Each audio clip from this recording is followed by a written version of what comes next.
right, Miss Keri, thank you so much, first off, for being here, taking time out of your I know you're busy. So this is exciting for me.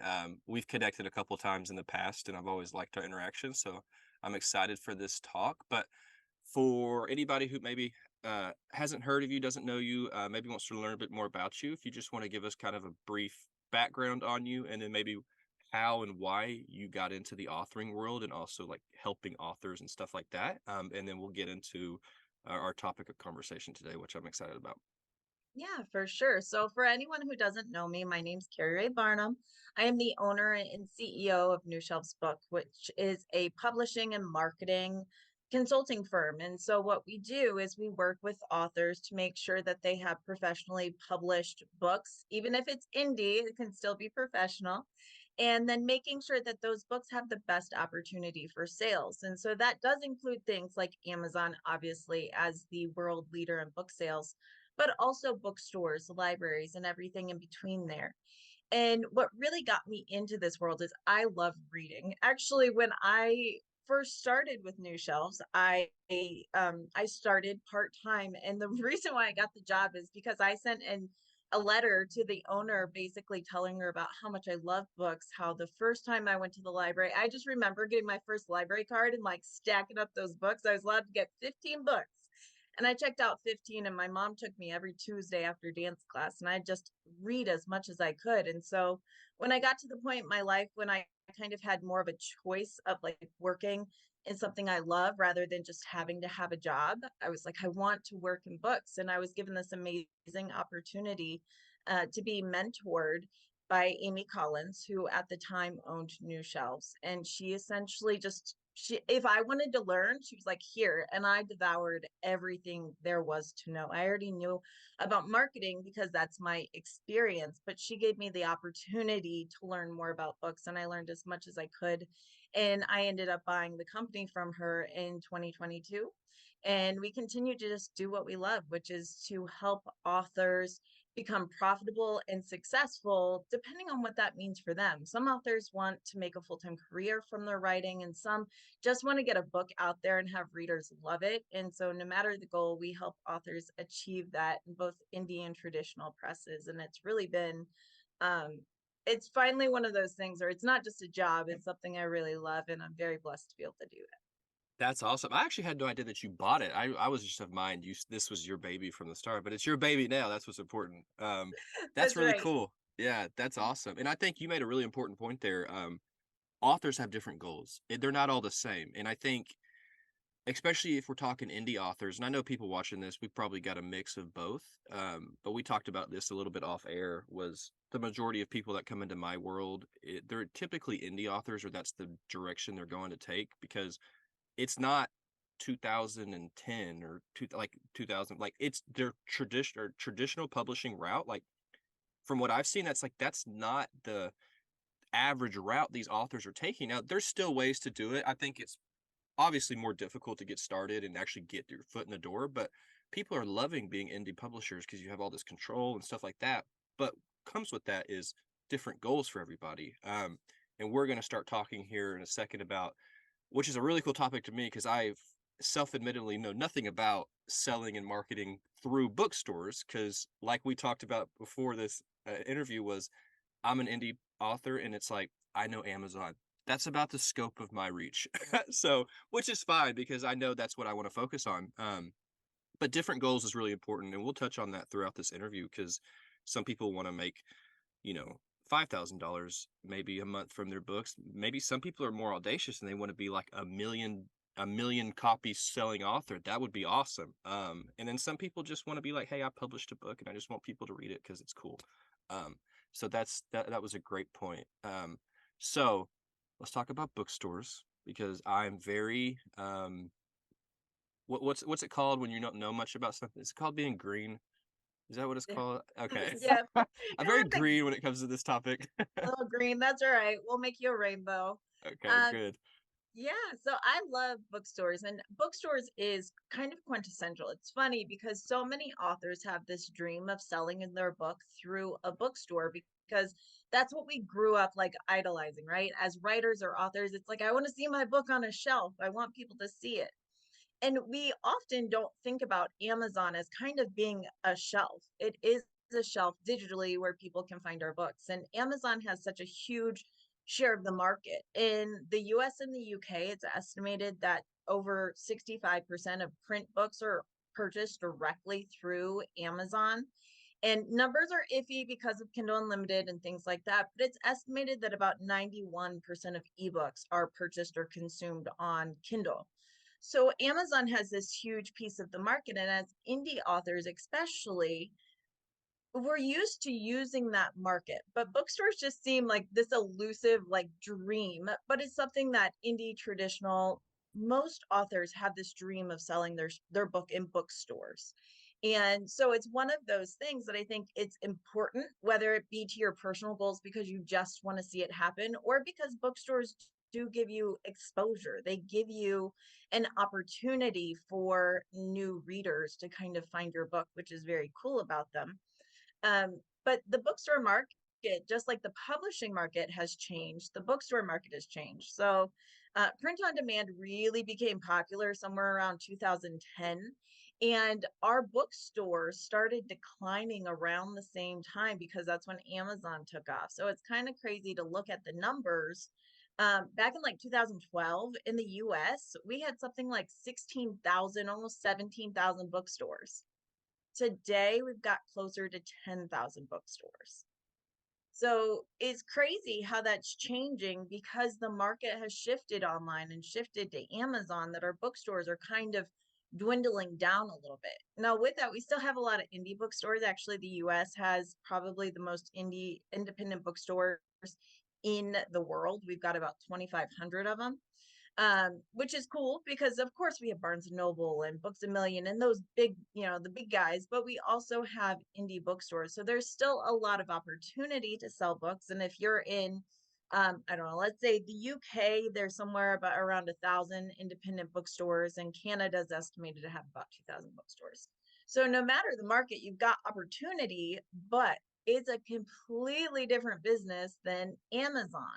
Because let's say, all right, you're going to put your book up on Amazon. What do? You publish it, and then how do you market it? Probably ads, right? Okay, And yeah, so, that's really yeah, interesting. Yeah, and I just want to make this point before I forget, because people watching, I just want to make sure this is clarified. You're talking like we're not talking online bookstores. Like Amazon's an online bookstores. You're talking brick and mortar. Is that right? correct. I am Okay. talking physical bookstores. Yep, that's a good clarification. I'm not Okay. Cool. talking online bookstores because there are probably, I mean, thousands upon thousands of those. But speaking specifically brick and mortar, like physical bookstores, and it's different because rather than uploading your book and running ads or social media, this is a different thing. And not only that is we don't often think about how Amazon makes money. We know they do. We know they got plenty of money, Yeah. but we don't think about how they make money. But when we think about a bookstore, we've got to think about how do they keep their doors open? How do they make a profit? And so it's one of those things we have to think about too, because the digital places like Amazon, their bookshelves are limitless. They can have as many books listed as they want. A bookstore has square footage, and they've got to make sure that every single tiny space is making a profit, or else their business won't stay. And we're going to have even less bookstores than we do now 10 years from now. So it's a different business altogether. They're still selling books, but it's different than what we see on Amazon. And I think that's one of the things that authors don't realize as often is that you have to approach bookstores, whether it be an indie or a chain bookstore, you have to approach it very differently than you do how you market and how you work with places like Amazon or a different online bookstore. Yeah, that makes sense. Different avenue, different system and setup. So obviously the idea of marketing and selling through that channel would be much different. So I'm curious, this just came to my mind. It's like, so I know Amazon, so based on your pricing, you're either making 30% or you're making 70%, and then the rest goes to Amazon. One of the ways they make money, by the way. Um, how does that work for like a bookstore? Are you getting is it more like a when you sign with a traditional publishing company where they give you like an upfront fee, or do they do the same thing with like a percentage of sales, or like how does that work? Yeah. So there are a couple ways bookstores work to sell books with authors or publishers. One is consignment, where you are literally giving them your book, and if the book sells, they'll cut you a check. And if it doesn't, they say, hey, come pick up your books. And then you're kind of done. And if that happens, typically it's a 40-60 split where they are giving you 60% of the retail sales price and they're keeping 40. But you are responsible for the cost of the book through that percentage. So let's say the book costs $5 to print and the 40-60 split gives you, I don't know, $9. Well, $5 is coming out for the cost of the print. So you're actually earning $4 per book, which would actually be very high. Um, so it's different in that sense for consignment. And that's one of the easiest ways to get into a bookstore, especially for an indie or a local bookstore, because it's low risk for the bookstore. If your book doesn't sell, they don't lose out. They gave you some shelf space, which, is very important, as I mentioned, but they're not actually losing money. Whereas if they outright buy the book, which is what they typically do, there's more of a risk involved. So if they are going to buy a book, they want to buy it through Ingram Wholesaler. Most of us, if you're indie, have gotten into Ingram Wholesale through Ingram Spark. Ingram Spark, I'm sure we all know, is a print on demand opportunity for people to publish their books. And Ingram Spark is really important to remember is different than Ingram Wholesale. Ingram Spark is just the printer. So you upload your books there, they print them. And then because of their relationship with Ingram Wholesaler, they send the book over to Ingram Wholesale and they list it in the catalog. And once it's listed in the catalog, places like Barnes& Noble online can buy it. And that's why your book, once you upload to Ingram Spark, shows up on barnesandnoble.com, bookshop.org, and all of those other places because it's going through Ingram. And retail stores buy the same way. They buy through Ingram. Now, some of the difference is more in the pricing and how that works out. So like I said, they have to make a profit. So bookstores are typically looking for a 40% discount, just like that 40-60 split for consignment. They're still looking for 40% off the retail price when they buy a book, which means you're left with 60%.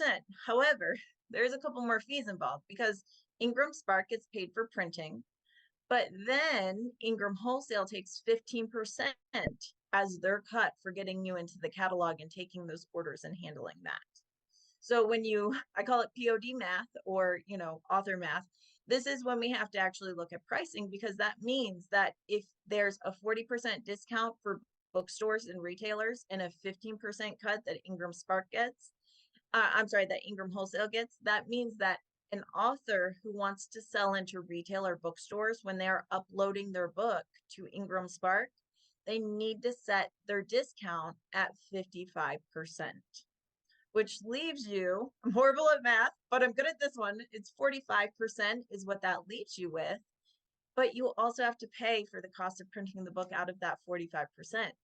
So it becomes this game of math with print on demand for is it worthwhile or profitable for an author to even attempt retail sales in brick and mortar stores if they have to give that much of a discount. It's very different than Amazon where you upload and it's simply, it's a split. You typically actually are going to make about twice as much on print book sales on Amazon as you are going to from Ingram Spark if you go through a retailer. Okay, so that begs the question. I got two questions for you. Yeah. What would be the point of being in a bookstore except maybe more exposure? But to me, it's like I'm going to play devil's advocate here. Like you're going to just your book's going to go into the sea of other books, and like the chances of somebody randomly picking up your unknown book and buying it and then it's selling in troves, it seems more difficult than if you were just going to put it on Amazon and use your email list or social media or take ads out on Amazon to drive traffic to that page. So my first question is, how in the world do you market that your book is at these bookstores? And then the second question would be, when does this make sense for an author to attempt being in a bookstore? Like, should you wait until you have several books out and you've got momentum and a backing, or do you jump head first in when you're with your first book? Like, when does it make sense for an author? Right. And this comes back to that question about goals. So, what are your goals? For some author, it's just a dream and they just want it I don't know why, we just want it, so we do it. And for some authors, it's more strategic. Something about a bookstore is that because it's harder to get into, it's got this exclusivity. It's got this, it's like the cool kids vibe, you got into the club. It's that kind of idea, is that getting into a bookstore for some people is social credibility, that their book has made it past the kind of people who judge books all the time. Their book has been marked for quality, it's been marked for professionalism, and it's been deemed worthy to have a spot on bookstore shelves, that it's worth that, that space that has to earn money. And so for some people, it is social credibility in that sense. And the other part is people do stumble across books in bookstores. And not only that, we're more likely to impulse buy. On Amazon, I know it's always going to be there. I'm going to stick it in my cart. I'll think about it for, I don't know, a year, and then it'll be out of stock and I'll come back and find it again. That's how Amazon works. That's how they get you, because what you were browsing stays there. A bookstore, I've got 20 minutes. I'm going in, I'm browsing around, I'm going to find what I want. And then I've got to decide then and there, am I going to buy it or not? And there's that sense of, well, I just found it. Yeah, I think it's good and I'll go. And so sometimes it is that kind of finding new audience just by accident. But I would say more than that, most of it is going to be that credibility and that dream is why most authors do it. Also, if you want to make it into places like Target, Costco, Walmart, you typically first have to make your numbers not only on Amazon, but in bookstores. So if you want to make it into big chain stores that are not specifically bookstores, they're looking at your sales numbers in print and specifically what's coming outside of Amazon to see if your book's worthwhile. So again, going back to your goals and depending on what you're trying to do, it may be worth it or not. And I think that's one of the things you have to remember is for some authors, it's not going to be worth it. It's not going to be worth taking the cut. It's not going to be worth taking the time. But if it is a goal of yours, you need to know how to pitch bookstores correctly and how to get your terms set so that you've got a better chance of saying yes. Okay, yeah, that makes sense. So to me, it sounds more of like you need to have this kind of a longer game strategy because, like you said, they need to see those sales numbers from Amazon or other bookstores, especially if we're talking getting into these giant chain stores where, like, you walk into Target or Walmart, how many David Baldacci or James Patterson books do you see that are just always there? And it's like they're not just throwing anybody up on the shelves, right? And also they're not you're not walking down aisles and aisles of books. It's typically one little section on the side of an aisle that's not so you're not getting lost in this giant sea of books, but the chances of landing on that shelf, it sounds like there needs to be some kind of strategy beforehand and some, proof of sales, which is huge, or else like why would they take a chance on you, right? So sounds more like the established author, that would be more of the goal if that was your goal for that. Um, but like you said, if you just wanted to get into like a small bookstore, like a little small town bookstore, regional bookstore, like you could just start off. If your goal is just to say, "Hey, tell my friends and family, look, go find my book on the bookstore." It's like, which is cool. Like as an author, it's cool if you walked into a bookstore and you could go directly to your book. Um, it's never been a goal of mine, but like I know people who would love just to see their book in a little window of a tiny town store. I actually have a client who every couple months she takes another bundle of books down to her local bookstore in her small town and they put 3 or 4 copies in the window. Like that'd be cool to walk by a window at a store and be like, hey, that's my book. But that's not everybody's goal, right? Right. Right. Not for everybody, but it is cool. Or like for someone, I always do whenever I travel, especially. I always go to the airport bookstores, and if I find a client's book, then I always take a selfie with it because it's exciting. It's like, wow, like the time I spent, the tears and all the work. It's traveling, it's getting places, and it's kind of taking a life of its own. And for some authors, that's their dream. And if so, then bookstores make a lot of sense. And also locally, it's also just kind of cool because you've got more a chance of either being featured in a window or people just finding your book because they recognize your name. Like I live in a really small town. I didn't grow up here, but I do know people who did grow up here. And if their name was on a book, people would just buy it because they'd be like, I know that name. I know that last name. I know their grandma. And so it's that kind of idea that sometimes, again, it gives you that validation as an author. And also, it sure doesn't hurt when you're trying to get a podcast interview or when you are pitching someone for some type of other press, when you can say, this book has been consistently selling, or you can point to a quote by the local bookstore. I can't keep this book on the shelves, quote, local bookstore. I mean, that gives you, again, some social credibility that you can leverage into other things if that's your goal. Okay, cool. So let's say my goal as an author is to make as much money as possible, sell as many books as I humanly can. Does being in bookstores make sense, or should I just focus on online retailers? I think you need both. If you, let's say you want to, you want to take over the world, you That's want right. to be that next big thing, then you need multiple streams. It's just like oftentimes we talk about how you should have multiple streams of income. Well, you should have multiple streams of book outlets, because what happens if you get banned on Amazon? What happens if something happens and you get kicked off? Do you have other opportunities? And if you want to sell as many books as possible and as many places as possible, if you want people to take notes so you can get your audiobooks licensed, so maybe you get a film deal or something like that, then your book has to be all over. It can't just be on Amazon.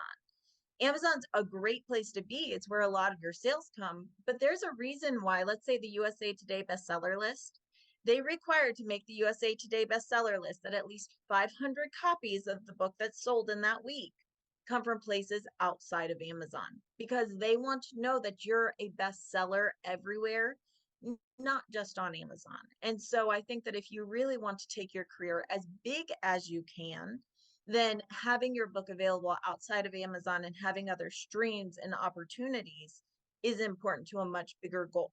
Now, if you're just saying, hey, I want to just earn enough income so that I can quit my job and write full time, Amazon can do that for you. I have clients who earn five to $10,000 a month on Amazon royalties alone. That's all they wanted, and it's perfect.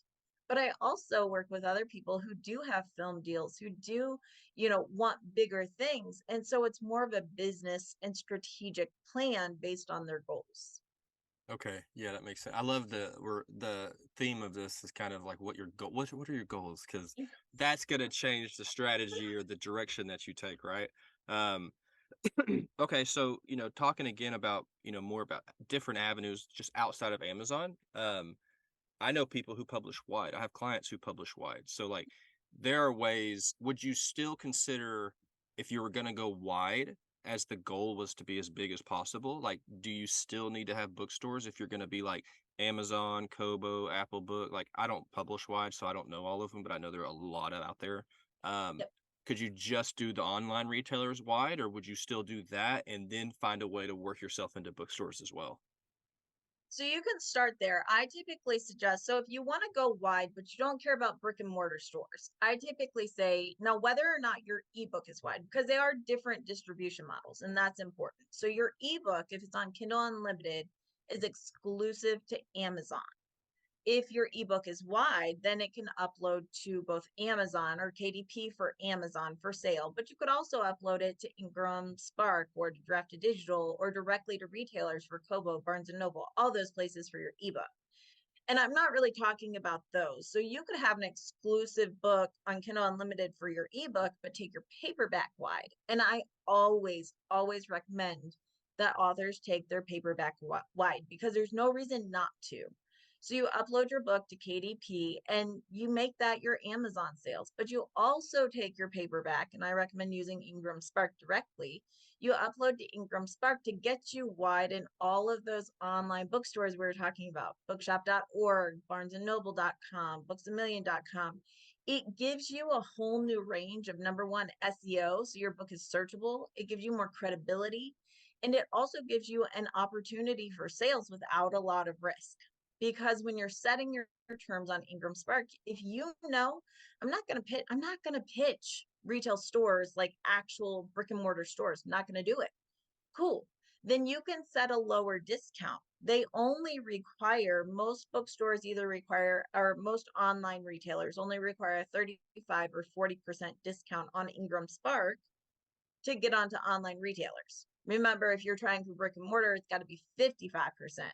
So if you can do 35% and still get onto barnesandnoble.com, bookshop.org, and get that SEO and that lift and that potential and searchability, and that meet your goals, cool. You also can get into libraries that way, because the libraries typically, about a third of libraries do order from Amazon directly, but the majority of libraries will order from either Ingram or Baker and Taylor. So Ingram is obviously the easiest wholesaler to get into because of Ingram Spark. So if you put your book up on a short discount, 35, 40%, you can still sell to libraries. You can get into those online retailers. Don't worry about having your book be returnable. Guess what? Libraries don't return books. They're not in the business of returning books. They buy it, they catalog it, they get it on the shelf. And if you are doing something like online sales, you can also set your book non-returnable. If the bookstore, the online bookstore gets a return, that's on them. That's their choice. Now, that may change in the future. They may require returns, but as of right now, they don't. So you can go wide with your print book and have less risk and a lot of opportunity. And then if you decide you're going to pitch your book to bookstores and to brick and mortar stores, then you take your discount and go from that 35 to 55% down. You take a cut for the opportunity to get into brick and mortar stores. And then you would also have to have brick and mortar stores require that your book is set to returnable. It's not because they want to return your book. They don't make money if they return your book, but it's like an insurance policy. They want to know if your book bombs, that they're not stuck with, 5 copies, 500 copies of your book that are non-returnable. So there are risks in trying to get into those retail brick and mortar stores, but you can kind of have that middle ground of online opportunity with much fewer risks. I think it's an interesting idea. I never thought about the idea of, if you wanted to do exclusive on Amazon with your ebook, but take your paperback wide. That for some reason, and that may be common knowledge to authors, so maybe I'm the big dummy on this, but that never occurred to me, right? I just thought your ebook's on KU, so your paperback's only on Amazon too. But taking it wide, that's really interesting because you could create that buzz and make sales with your ebook, but then your paperback's available or your print book's available on all these other platforms, which I think is really cool because we're talking about reach and exposure and stuff like that.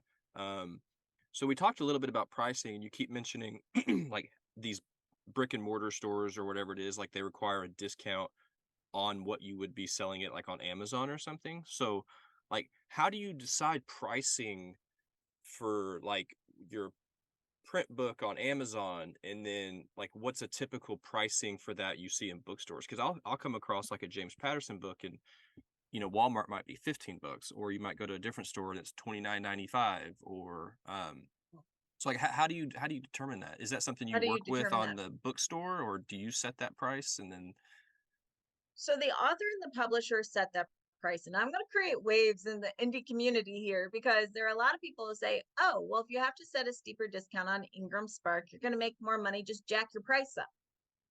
Okay. Bookstores can see that. They can see that you're giving Amazon an edge, and consumers can see that. So if I'm a bookstore and you ask me to put your book in my store, set at 55% discount, it's returnable, but it's $5 more as a retail price as it is on Amazon. That either means that I've got to match Amazon's price, which cuts into my profit, which defeats the 55% discount, or I'm just going to be selling something for more than it is on Amazon.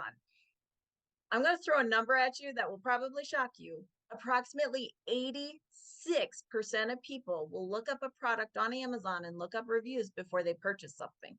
Think they're not going to notice the price is $5 cheaper on Amazon? I do that too, by the way. 86% of people, because we want the reviews, which is why reviews on Amazon is so important. So bookstore owners, buyers, they're not dumb. They are not dumb.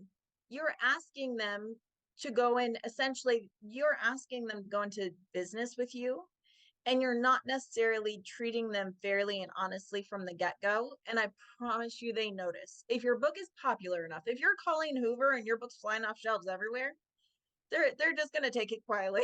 They're going to do it. But if you're still making your name, if you don't have that kind of prestige or that kind of automatic sales power, then they're going to notice and they will most likely tell you no.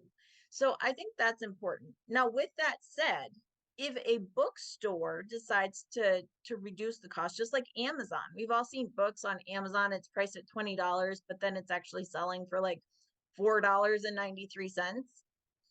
That's okay because the retail price is set and Amazon's doing a discount. It's just the same as like when you go to the grocery store and grapes are on sale.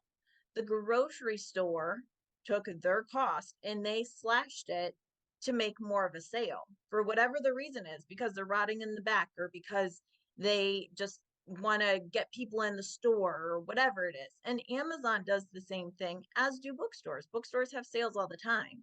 But as an author and a publisher, I personally believe that you should have your retail price the same everywhere that you sell it.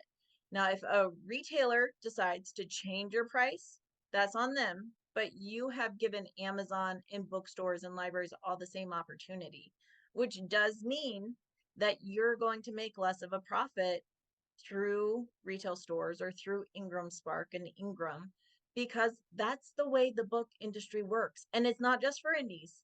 I work with offset press or offset print. I work with traditional presses. I work with people who are ordering books at 10,000 copies from overseas and having them sent over. They make less in bookstores than they do on Amazon too. But they appreciate that market. They understand the market. So they're doing a retail cost around, at the same. And this is one reason why it is required by most bookstores, including Barnes and Noble and those big ones, that you must have a priced barcode. And the reason for that is they actually want your price in the barcode. Number one, so that if they've got a scanning system, it automatically will put the price in there, which is less work for them, but also to help ensure equality across platforms, because they want your price to be set, your retail price, just like they would with a traditional publisher. And that's part of the reason. And so some people will play the game of lower on Amazon and higher everywhere else, but I don't recommend that. If it was a large company, actually, there are some court rulings that suggest that would be highly illegal.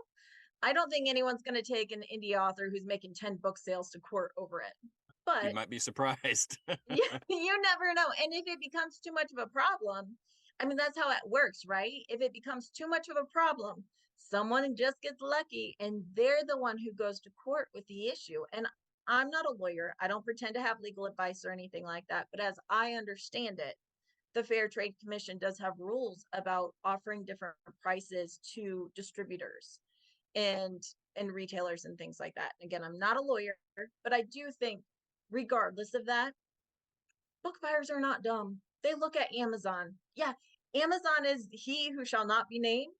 They still look at it. I mean, they're still checking it out to see if your reviews are good, if people are buying it, and they're looking at your price as well. And if you're offering Amazon, their competitor, a significant advantage over them for sales, when 86% of people are going to check Amazon before they go into a physical store or buy something when they're standing in a physical store, they're not probably going to give you the opportunities you want.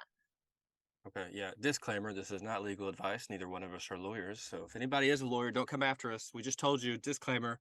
Um, yeah, Always.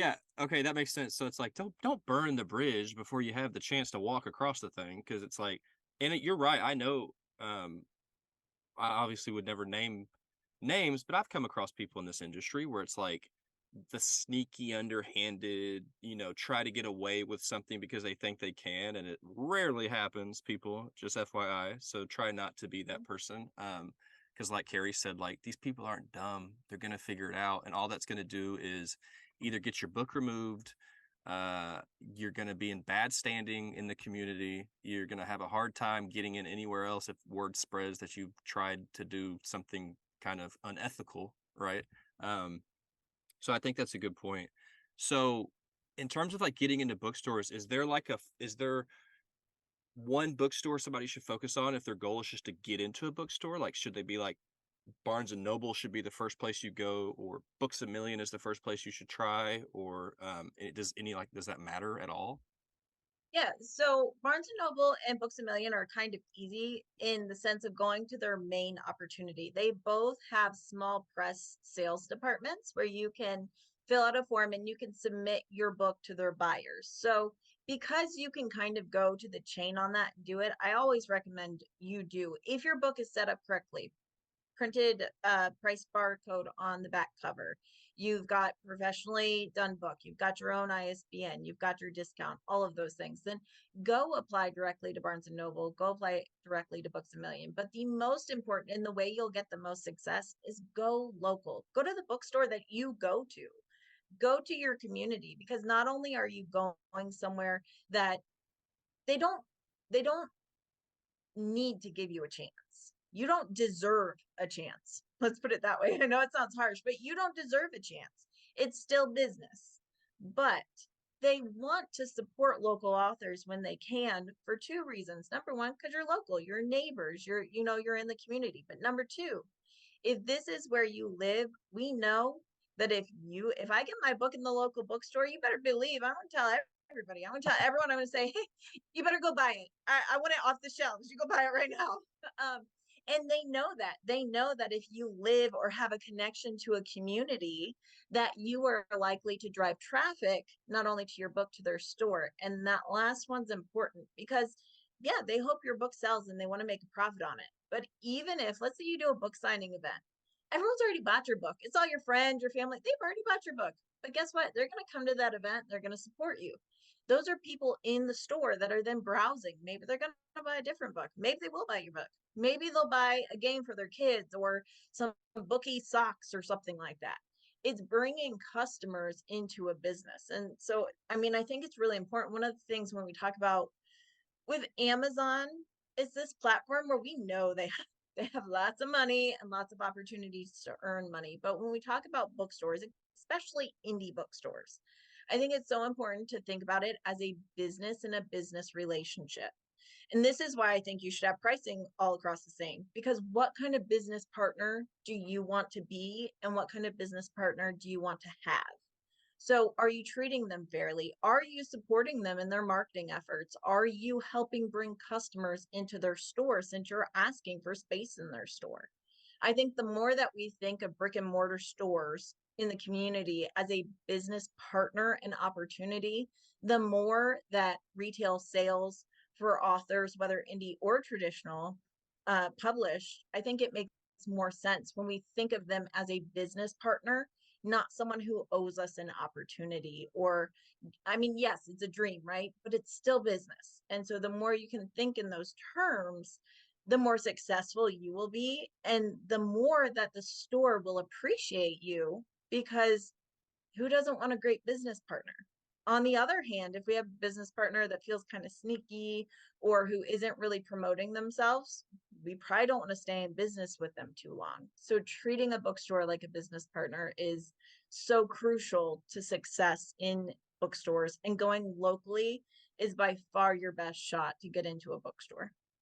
Yeah, those are a lot of good points in there. Yeah, piece of life advice. Nobody owes you anything. So if you're looking for a handout, I would try to do something else with your life because it ain't gonna happen.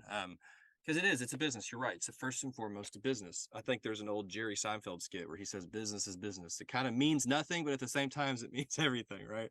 Um, so the last question I have for you is, we know as indie authors, we're in control, we're responsible for everything. That doesn't mean you're not going out and getting professional help. So like people come to you for different things. Even if they're indie, like they're still doing it themselves. So they need to go find the person to do it. But you're responsible for getting your cover done, for getting your book formatted, for loading your stuff on Amazon, for marketing your book and stuff like that. If you don't hire out extra help, which I'm always of mind of hiring professionals when and where you can, and just obviously making sure it's the right fit. But in terms of, marketing and selling through bookstores as an indie publisher versus maybe like a traditional publisher, like if you are traditionally published, do the publishing houses help with that, or do they still make you do all the marketing effort? Because I've heard both ways of Like they kind of throw you to the wolves and are like, "Hey, we've done this, but you're responsible for selling your book." Or is that still the case? Is that what happens? And I was just talking to an agent about this yesterday, and here is the thing is that traditional publishers do certain things for certain authors. It's not all equal. They have a front list. Their front list are the books and the people that they expect to sell the most, and they get more attention, they get more budget, they get more marketing.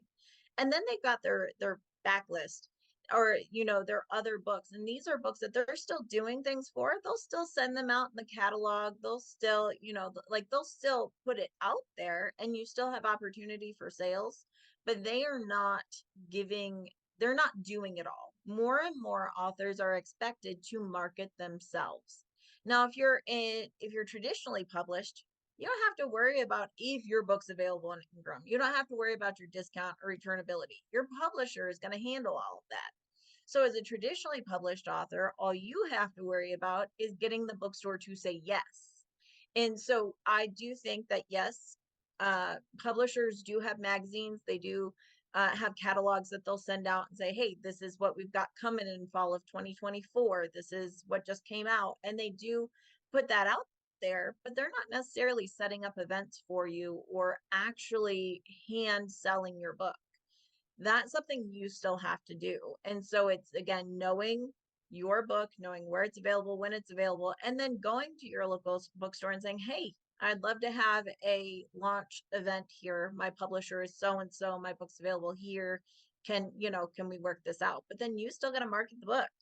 The most successful authors I know, some of them, yes, Colleen Hoover went viral. She sold more books than I was going to say more books than God, but more books than the Bible. Let's clarify. Um, she went viral, and yes, her books are selling all over. But most successful authors don't just go viral; they are marketing themselves. They are developing relationships with their readers through email marketing. They are doing social media. They're putting themselves out there, and they are asking for events. They're asking for bookstores to carry their books, or they're working with people who do that. So even though there are some steps that are easier for getting into a bookstore if you have a traditionally published book and you went with, a big press, there are steps that are easier, but that doesn't necessarily mean they're all done for you. You still, in many cases, especially if you're a debut author still making your name, you still have to work for it and you still have to market your book if you really want not only to get your book on a shelf, but to get people to buy the book on the shelf. They have to know about you. In most cases, I mean, sometimes they'll just happen to see your book and take a chance on it. But in more cases, they need to have some sense of who you are or be able to, if they say, oh, okay, here's a new author I've never seen. Let me pull out my phone and look them up on Amazon to see if the book's any good. They need to find things on Amazon. They need to find reviews and they need to see that your book has kind of gotten attention. So traditionally published authors have a different road slightly, but it doesn't mean that they don't have to do any work. It means that their work is just a little bit different than an indie author's might be. Okay, yeah, that makes all the sense in the world. I actually have one last question for you. This should be a pretty short question, but it just popped in my and I kind of wish I would have asked everybody I've interviewed this question at the end, and for some reason it just popped in my head. But coming from somebody who's worked with this large scope of authors, I assume you've probably worked with both indie and traditional publishing. What would you recommend? And maybe this is a pretty subjective question. Do you recommend the indie route or do you recommend the traditionally publishing route? And I have a feeling I know part of your answer is going to be what are your goals and stuff like that. But like, what would I'm Yeah. just curious on your thoughts. It's really just a curiosity question. Yeah, so it does go back to your goals.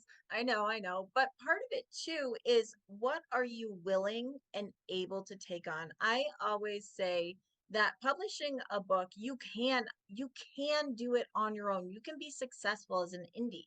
However, do you have the time, the energy, and the funds to make it happen? Because that's what it takes to publish a book, whether you're indie or a traditionally published like a publishing house. You need time, you need energy, and you need funds. Do you have those?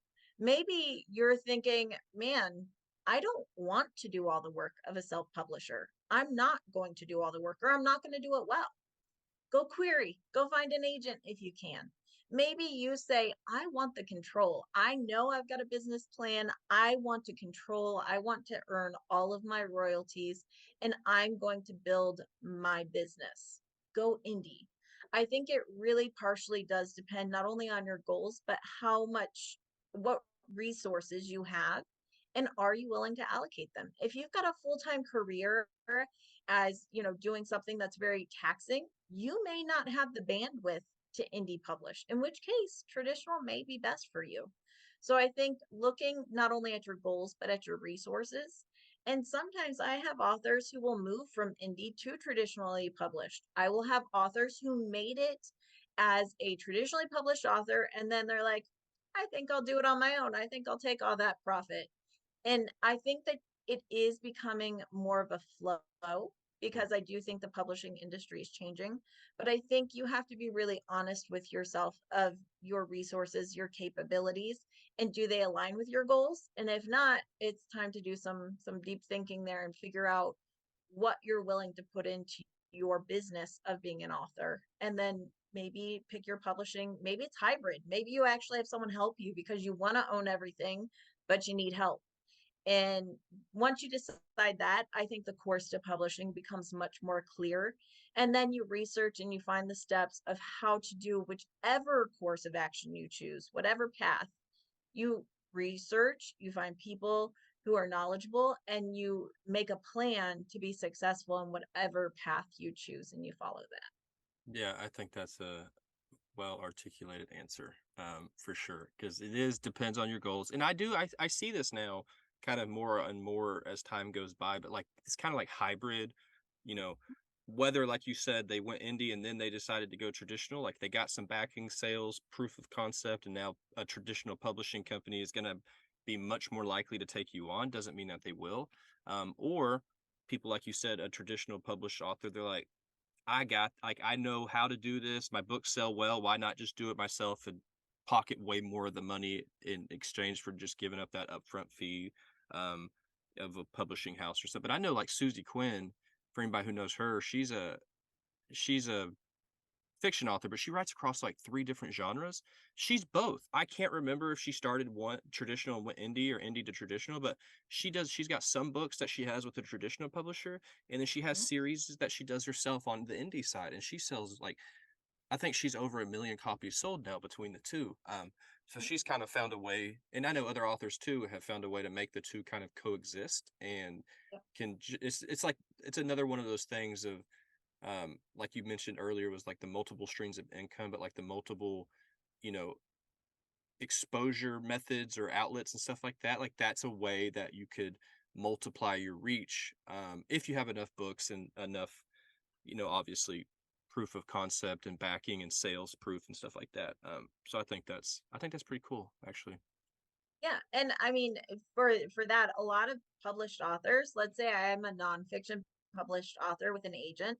Usually, your publisher or your agent has first right of refusal. I may take them a fantasy novel, and they may say, "Hey, that's not what we do. You can take it somewhere else." In which case, that's where sometimes you'll see maybe I indie publish all my fiction, and I traditionally publish my nonfiction. So I think that we're breaking out of boxes in the publishing community, and we are currently, I mean, it sounds kind of revolutionary, but we are building the future of the publishing industry. It used to be, this is what publishing is, and we have been revolutionizing what that is, and what the future of publishing is what we decide to make it. So make it awesome.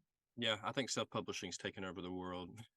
That's a big statement, right? But like it used to be self-publishers were like if you were a self-published author, it was kind of like, ah, this person like couldn't really hack it, so they just threw their book up on Amazon or something. But now it's really hard to tell the difference if somebody does it right between is this book and cover and description and all these sales are like, is this person independently published or are they backed by a publishing house? Like more and more as time goes by and all these different methods and strategies and authors are evolving, like it's becoming harder and harder to distinguish the two, which I think is awesome because I think self-publishers should be right at traditional published authors level in terms of quality and sales and what you're trying to do.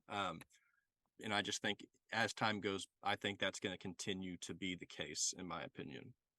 Yeah, I couldn't agree more. I think both routes are legitimate, and it's all about I actually sometimes I'm like, I don't care if you're indie or traditionally published. I don't care if you're with HarperCollins or if you're with, your own press. I care if your book is professionally published, meaning have you put out a work, have you put out a book that could stand up on any shelf and be indistinguishable from other professionally published books in the community? And if so, you've made it. You've done what you hope to do, and that's going to be the future of publishing, in my opinion. Is we're gonna definitely kind of the junk that's being pulled off of Amazon every day, that's going to be different than a professionally published, well done indie novel. And I don't think we're going to know the difference. And honestly, readers don't care. Readers don't go, oh, well, who's the publisher?